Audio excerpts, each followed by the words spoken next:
Tu vas dire que j'insiste beaucoup, mais je reviens sur le sujet, excuse-moi. Bonjour, c'est Belrix, je suis content de te retrouver pour cette nouvelle mission.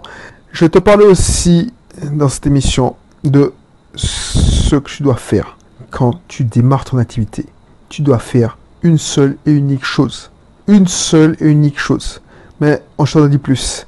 Tu verras, c'est un truc que j'ai déjà dit, mais c'est hyper important, c'est trop important pour que je ne fasse pas plus de temps sur le sujet. Si tu ne me connais pas encore, n'hésite pas à t'abonner, tu vas pas le regretter, tu vas apprendre plein de choses, enfin j'espère, sur le marketing, la vente, l'entrepreneuriat en général, la stratégie d'entreprise, l'investissement locatif, enfin tout ce qui me passe par la tête, tout ce qui fait partie de mon univers. Ce que je te souhaite et ce que je te dis, te conseille de faire au début, c'est de te focaliser uniquement sur la vente, uniquement, parce que, voilà, j'ai répondu à des questions, on m'a posé des questions suite à mon émission, uniquement sur la vente, uniquement sur la vente. Ce sera pas long, cette émission, parce que j'ai déjà répété, mais il y a des gens qui n'ont pas compris, j'espère que tu fais pas partie des jeux, peut-être que tu as raté l'émission aussi. Uniquement sur la vente. Pourquoi? Parce qu'au début, tu ne pourras pas mettre en place des process. Tu vas mettre en place des process uniquement quand tu auras vendu. Mais si tu mets en place des process, c'est des process de vente. Avant de mettre en place des process opérationnels, il faut vendre. Vendre pour mettre en place ces process opérationnels. On dit oui, mais si j'ai pas l'usine, je peux pas vendre. Ben, qu'est-ce qui t'en empêche? Ben, regarde. Voilà. Pourquoi, quand un fitness park ou une salle de sport quelconque ouvre, alors, Fitness Park, parce que j'y vais. Pourquoi Fitness Park, quand il ouvre Fitness Park ouvre une nouvelle salle, il l'annonce 6 mois à l'avance et il y a des prescriptions 6 mois à l'avance. Alors, j'exagère quand je dis 6 mois à l'avance, mais il y a une prescription au moins 4 mois à l'avance. Tu vas me dire, oh non, mais si les personnes sont prévenues et que ça ouvre effectivement et que, voilà, tu as un intérêt à t'inscrire en prescription parce que, voilà, tu vas payer moins cher, tu vas avoir des cadeaux, tu seras aux petits oignons. Ben, les gens, ils vont signer. Alors pourquoi tu te focalises sur autre chose que la vente? C'est ça qu'il faut voir. Pourquoi, par exemple, avant de vendre une formation, tu te fais chier à la faire?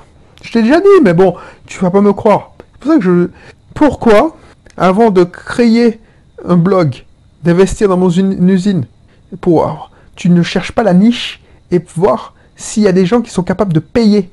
Et je t'ai déjà dit dans une émission précédente, mais c'est une émission rétrospective.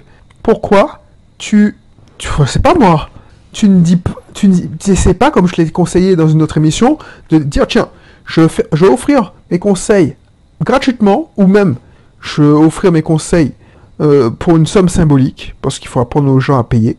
Et puis, j'aurai des cas d'études, je vais vendre. Donc la personne sera tellement contente soit elle va me faire un gros témoignage, soit elle va accepter de me payer par la suite. Je vais gagner mon client. Pourquoi tu veux t'en lancer directement dans des gros process, oui, je vais acheter une voiture, je vais manger au restaurant. C'est ça qui m'énerve. Quand les gens, ils ouvrent leur business et ils parlent déjà de manger au restaurant, aux frais de la princesse, avoir une voiture de fonction. Man, si tu fais ça pour manger, vivre la belle vie, ou tout simplement gagner de l'argent, t'as rien compris à l'entrepreneuriat. L'argent, c'est intéressant. Ça permet d'acheter de la liberté. Mais normalement, le business, c'est pas l'argent qui devrait être dans tes pensées. C'est offrir la valeur aux gens. Offrir ton aide. Donc au début, tu vas pas gagner d'argent. D'où l'intérêt de dépenser le moins possible. C'est pour ça que je te reviens encore sur le sujet. Mais pour gagner de l'argent, il faut vendre. Vendre. Tu vois, je regrette parce que j'aurais pu apprendre plus des commerciaux de mon ancienne entreprise. Mais à l'époque, on était en guéguerre parce que moi, je me sentais supérieur. J'étais l'ingénieur, le technicien. Toi, tu avais fait une petite école de commerce. Fuck off, quoi. Tu n'étais rien. Tu n'étais pas plus intelligent que moi, quoi. Tu vois, comment j'étais arrogant. Alors que ces mecs-là qui faisaient vivre la boîte. Parce que, alors je te parle pas des directeurs... le directeur commercial qui avait HEC, tout ça. Mais les forces de vente, les terrains, quand ils venaient me voir, putain, mais pourquoi tu me prends la tête avec ton ordinateur? Tu sais pas utiliser ton ordinateur, mais alors que, non, je valais moins cher qu'eux. Parce que eux, ils ramenaient du fric. Moi, je coûtais à la société. Alors, je te rassure, je comptais pas la société, parce que je faisais faire des économies d'échelle à cette société.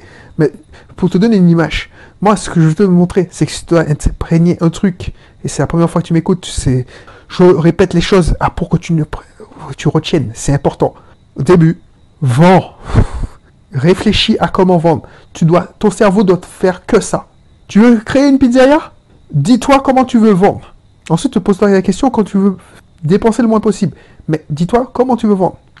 Ne cherche pas à savoir comment tu... Ne cherche pas à avoir les cuisines, tout ça.